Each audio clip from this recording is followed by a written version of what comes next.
There is a cheese where each wheel weighs up to 90 pounds. That's 41 kilograms. It can be 20 inches in diameter and 18 inches high, which is 50 centimeters by 45 centimeters. That's an enormous cheese. It's made to exacting standards, right down to what the cows are allowed to eat. What is this cheese? It's Parmigiano-Reggiano, also known as Parmesan.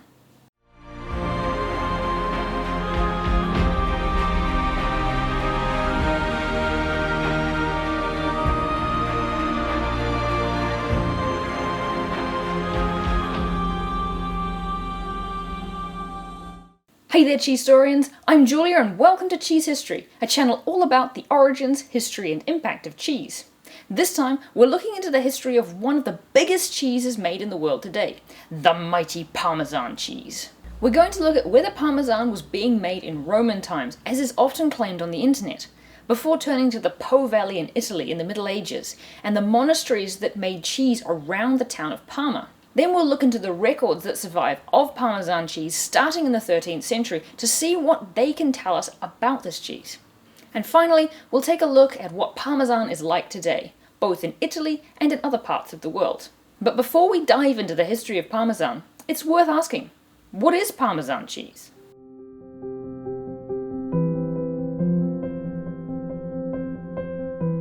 Parmesan, or Parmigiano-Reggiano, is a cow's milk cheese from the area around the villages of Parma and Reggio Emilia in northern Italy.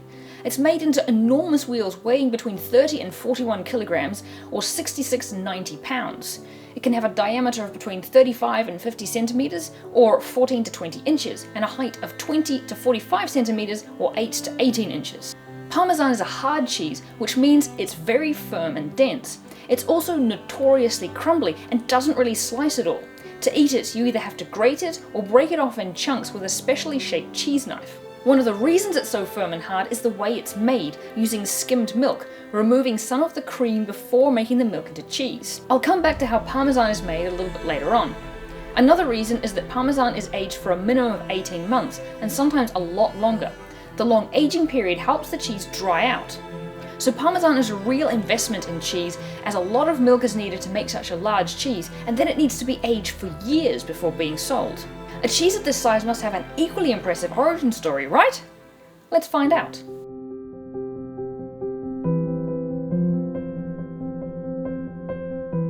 There are a lot of claims on the internet that Parmesan goes back to at least Roman times, and was mentioned by several Roman authors, including Columella, who had quite a bit to say about cheese. And I have read through all that Columella has to say about cheese, as I've covered it in a previous video on how the Romans made cheese.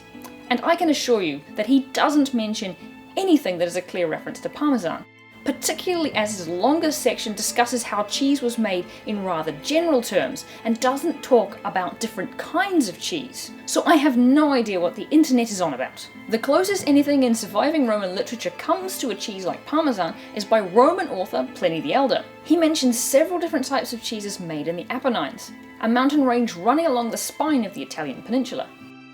A larger number of cheeses belong to the Apennines. These send Coabanum cheese from Liguria, chiefly made of sheep's milk, Sarcina cheese from Umbria, and Luni cheese from the borderland of Tuscany and Liguria. This cheese is remarkable for its size. In fact, it is actually made up to the weight of 1,000 pounds.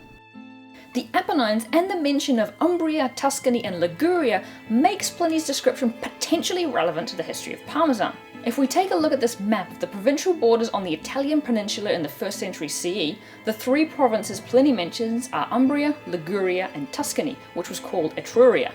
Significantly, the area where Parmesan is made today is here, near the border of Etruria and on the edge of the Apennines. Sarcina and Luni exist as places in Italy today and in Roman times, but neither are very close to Parma. But they aren't a huge distance away either. So quality cheese was being made in Roman times, not too far from where Parmesan is made today. The other important detail in Pliny's description is the Luni cheese, which is huge.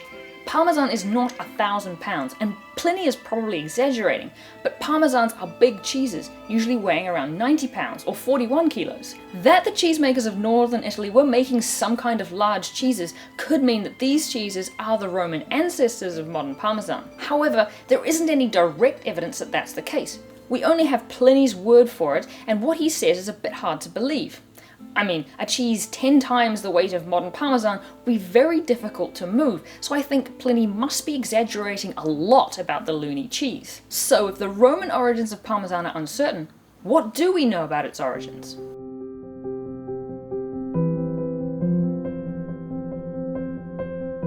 During the Middle Ages, a lot of cheeses were developed and produced by the Benedictine and Cistercian monastic orders in their monasteries throughout Europe. They had the advantage of owning large tracts of land and could keep large dairy herds where the land allowed them to. Parmesan is one of these monastic cheeses, specifically a cheese made in the Po Valley of northern Italy in and around the town of Parma. The Po Valley had been a swampy, poorly drained lowland until the 10th and 11th centuries, when local Benedictine monasteries began to construct drainage ditches to convert the wetlands into arable fields. Cistercian monastic houses joined the Benedictines in the Po Valley during the 12th century, and the Cistercians elevated the management of the land and water resources to a new level by constructing permanent irrigation works that serviced water meadows, or irrigated fields. Field irrigation dramatically increased the Po Valley's capacity for grazing and for hay and fodder production, which opened the door for the raising of dairy cattle during the 12th and 13th centuries. Cattle raising and dairying steadily replaced traditional sheep raising in the Po Valley, and cow's milk cheesemaking soon flourished. Written records and literature from the 14th century onward refer to grated Parmesan cheese, a cheese that was already in wide demand abroad by the 14th century. A large, cylindrical aged cheese is depicted in a 14th century illustration, suggesting that the medieval Parmesan was not unlike the Parmigiano-Reggiano or Grana Padano of today. I can't be sure what the illustration that Kinstead refers to because he doesn't say, but I was able to find one that fits the bill among a series of 14th century illustrations that show what life was like in the Po Valley. It's from a 14th century Latin copy of an 11th century Arabic text called Tacunum Sanitatis in Medicina, or Tables of Health in Accordance with Medical Science. The 14th century copy was illustrated in northern Italy with scenes from daily life. And I agree, this could be a cheese like Parmesan. So the monasteries of the Po Valley changed the land around them in a way that suited dairy farming and cheesemaking. The monasteries also had the monk power and other resources to make such large cheeses. Parmesan requires some pretty sophisticated cheesemaking techniques, including cutting the curds very small and heating the cut curds to high temperatures while stirring. These two techniques help create a dry, hard cheese that will last a long time. The monks of the monasteries of the Po Valley probably learned how to do this from their brethren in the monastic houses in the Alps, who had in turn learned them from the tenant farmers who lived on their lands. One of the ways Parmesan is different from the Alpine cheeses of the Alps is the amount of salt. As Alpine cheeses like Gruyere and Emmental are made high in the mountains, they don't use a lot of salt, because it has to be brought up by the cheesemaking herders from down in the valleys. Salt is heavy, so they only bring up the minimum amount they need to. Instead, Alpine cheeses are made relatively thin, so that the moisture can evaporate from the surface and help make the cheese drier. Parmesan is made in the valley, and much closer to Venice, the salt capital of northern Italy, so salt would be easier to use when making cheese. The result is that Parmesan cheeses can be made taller, and today they are almost as tall as they are wide. So when did the monks start making Parmesan? That's very hard to say with any degree of certainty. All we really have to go off are the mentions of Parmesan in the written records that have survived. The earliest references to Parmesan date to the 13th and 14th centuries. What they tell us is that Parmesan was likely made earlier than this, but it's hard to put a firm date on when it was first made. So where and how is Parmesan talked about in the historical records?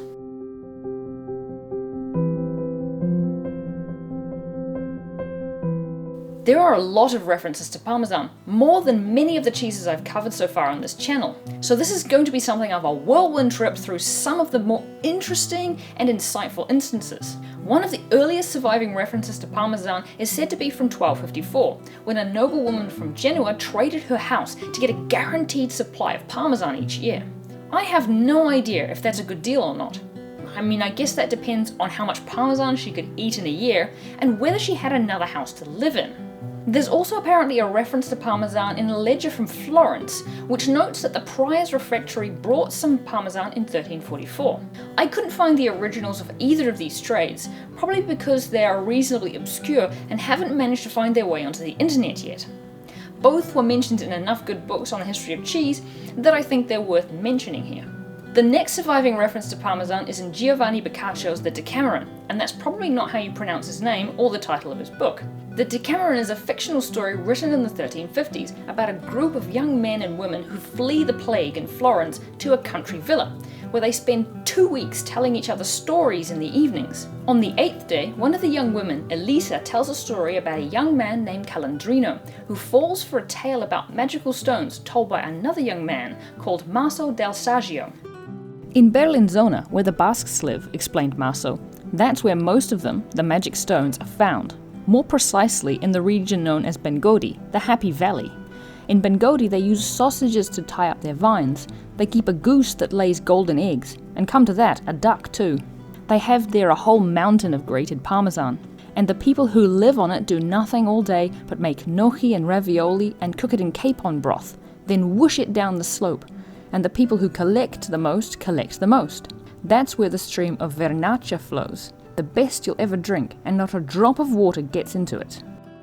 Unfortunately for Calandrino, Bengodi is too far away, but Maso convinces him that some of the magical stones can be found nearby, including one that can make the person who carries it invisible. Calandrino then sets out to find it with a couple of friends who have figured out that he's being played and are happy to play along to see him make a fool of himself. The mention of a mountain of grated Parmesan in the Decameron does tell us that the Parmesan being made in the 14th century was hard enough to grate. It's also pretty clear that it's being used as a symbol of wealth and extravagance, as pretty much all of the imagery in this fantastical land of Bengodi is. When you think about it, it makes sense that Parmesan was probably expensive in the 14th century. It needed milk from between 50 and 90 cows to make a single wheel, using an intensive labour process and used a lot of salt. As a result, it was likely only being eaten by the wealthy. In the 15th century, Martino da Como wrote Libro di Arti Coquinaria, or The Art of Cooking, somewhere around 1465. In it, he included a snack recipe called Ofella, which included Parmesan cheese, or Parmigiano, and fresh cheese mixed with raisins, cinnamon, ginger, and saffron. The recipe was translated into Latin not long after by Bartolomeo Sacchi, who was also known as Platina. His book is called De Honesta Voluptate et Valetudine, or On Honourable Pleasure and Health. Platina includes another mention of Parmesan, this time Parmensis in Latin, when he describes it as one of the two great Italian cheeses. Today there are two kinds of cheese in Italy which vie for first place, he reported. The rotten kind from Tuscany, made in March, and Parmesan, which is made on this side of the Alps and can be called Maialis from the month of May. So Parmesan was popular in Italy by the 15th century. One of the popular ways to cook with Parmesan in the 14th and 15th centuries was to make a Parmesan pie, including in Du Fait de Cuisine, or On Cookery, by French chef to the Duke of Savoy, Master Chicard, in 1420. Chicard's two versions of Parmesan pie are designed, one for meat days and the other for lean days. In the latter, he mixes tuna and pike with fruit, figs, prunes, dates and pine nuts, herbs, parsley, marjoram, sage, spices, ginger, grains of paradise, pepper, cloves, saffron and sugar, and almond milk with starch in it. This mixture he lays in a pie shell in layers, alternating with slices of cooked and fried eels. The Parmesan pie was one of the richest creations of medieval cookery. That is one crazy pie, and I have no idea what even the combination of those ingredients would taste like. Although, it also makes me wonder where the Parmesan is. I even checked the original recipe, which was too long to include here, and there's no mention of Parmesan, or even cheese in the whole recipe. So either it was so obvious to Chicard and his readers that Parmesan needed to be added that he felt he didn't need to mention it, or it was not even necessary to add it, even though the pie is called a Parmesan pie. There are recipes for Parmesan pie from all over Europe, and it could be one of the ways that Parmesan was spread all over Europe. The language used for Parmesan changed too, as Parmesan pie spread into different parts of Europe. By the 16th century, Italians were calling cheese from Parma Parmigiano. The French shortened it to Parmesan. At the time, there were close connections between the Italian and French high-ranking families. There were also regular connections between France and Britain, and it clearly didn't take much for the name Parmesan to jump across the English Channel into the English language. With the name came the cheese, because the 16th century is also when Parmesan starts to appear in English writings too. In England in 1511, Pope Julius II gifted 100 Parmesan cheeses to Henry VIII, who had ruled for about 2 years at this point. Then in September 1666, the Great Fire of London broke out.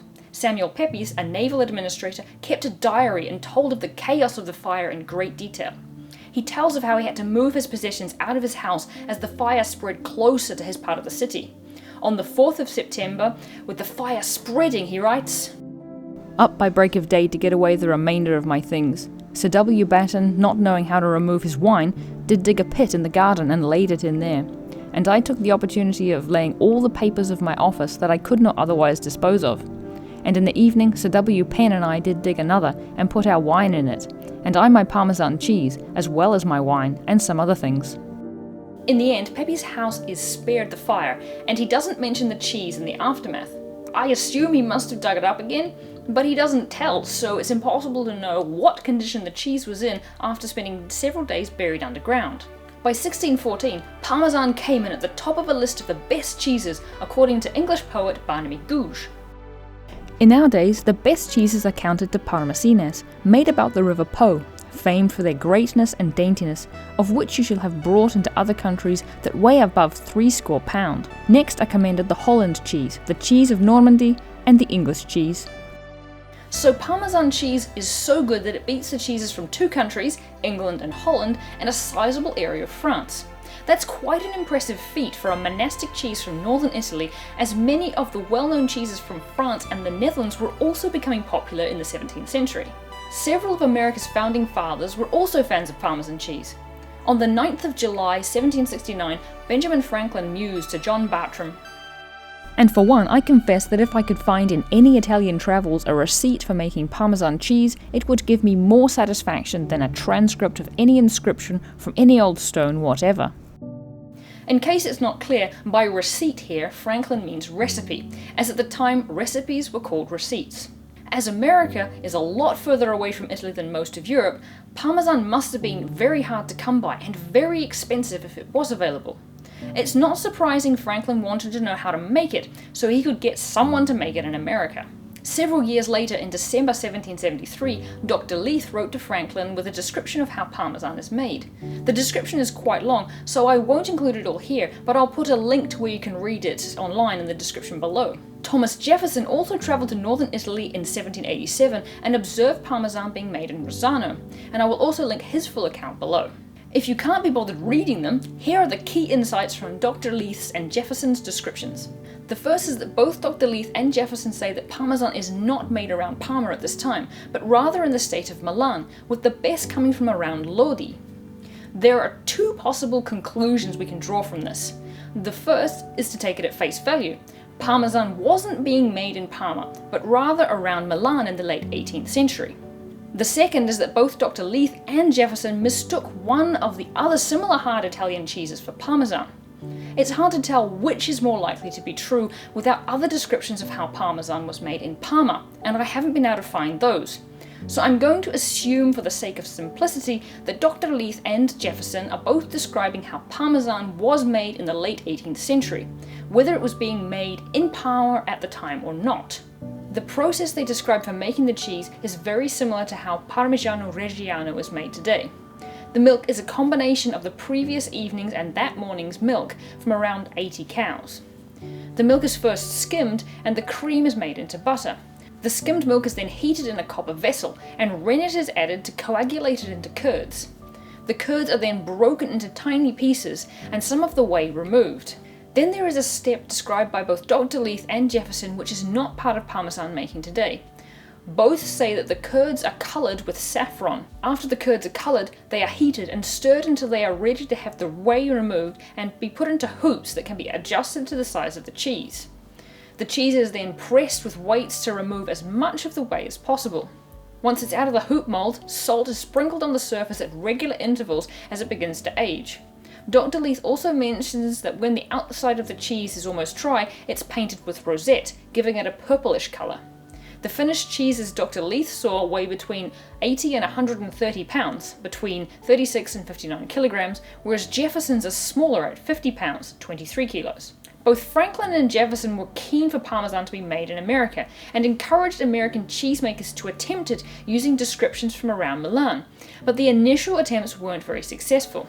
As Italian immigration to the US increased over the 19th and early 20th centuries, so Italian cheeses, including Parmesan, were soon being made all over America. So what is Parmesan like today?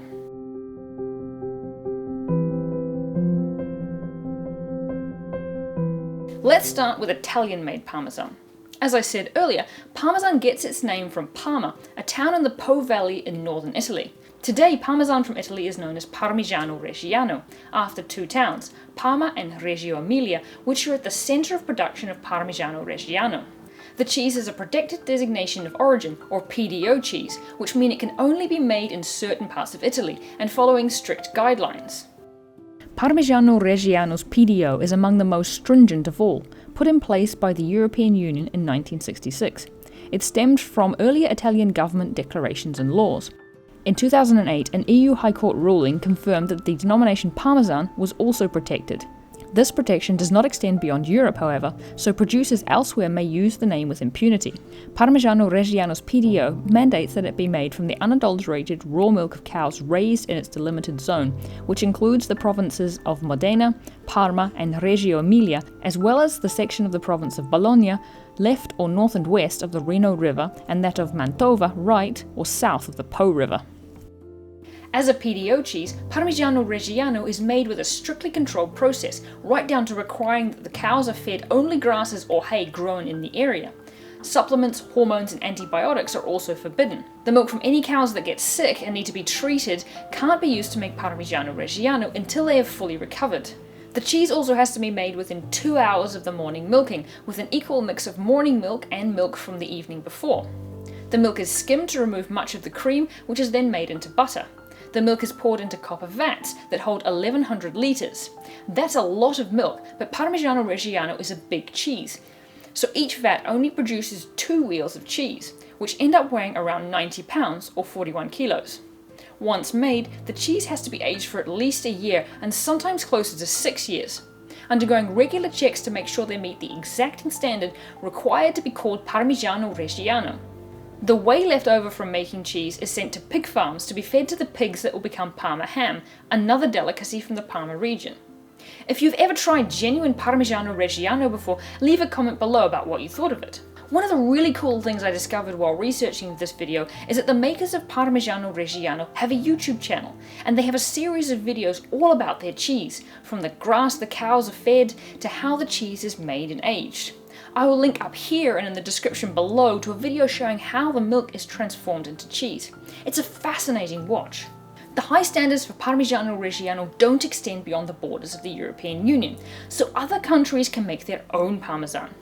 In the US, Parmesan is considered a generic name, so cheese can be called Parmesan without meeting any real standards. This means that the flavour and quality of Parmesan can vary a lot.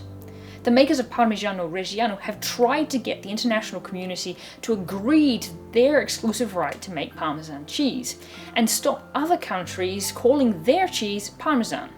Along with the US, New Zealand was one of the countries who opposed the suggestion that the EU's protections for Parmesan should be the international standard when it was discussed at the Codex Committee on Milk and Milk Products in the early 2000s.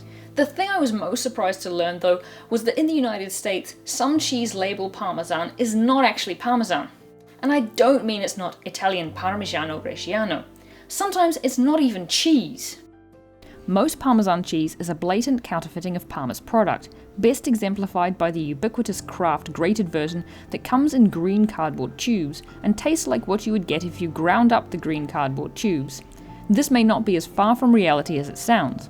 In early 2016, the FDA showed that Parmesan fraud has become a very serious problem for American consumers.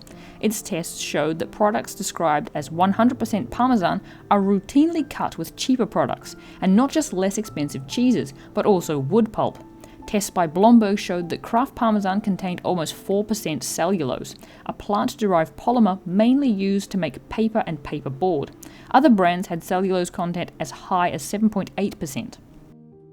What? I mean, that's crazy. Like, why would they do that? I really hope this is not still happening. Please, people of America, please tell me this is not still happening.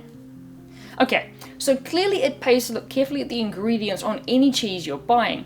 If it has anything more than milk, salt, cultures, and rennet, and sometimes calcium chloride, you may want to look into what the other ingredients are. Or if you're able, get hold of some Parmigiano-Reggiano and find out what that's like. And that's about it for the history of Parmesan cheese. There was a lot more there than I thought there would be when I started researching this video. In fact, I think Parmesan must be one of the most documented cheeses I've covered so far. If you enjoyed the video, you can subscribe to Cheese History, and don't forget to comment and like the video. It really helps the channel grow and reach more people, because, let's be honest, who wouldn't want to know more about the history of cheese? Thanks for watching, and I'll see you next time!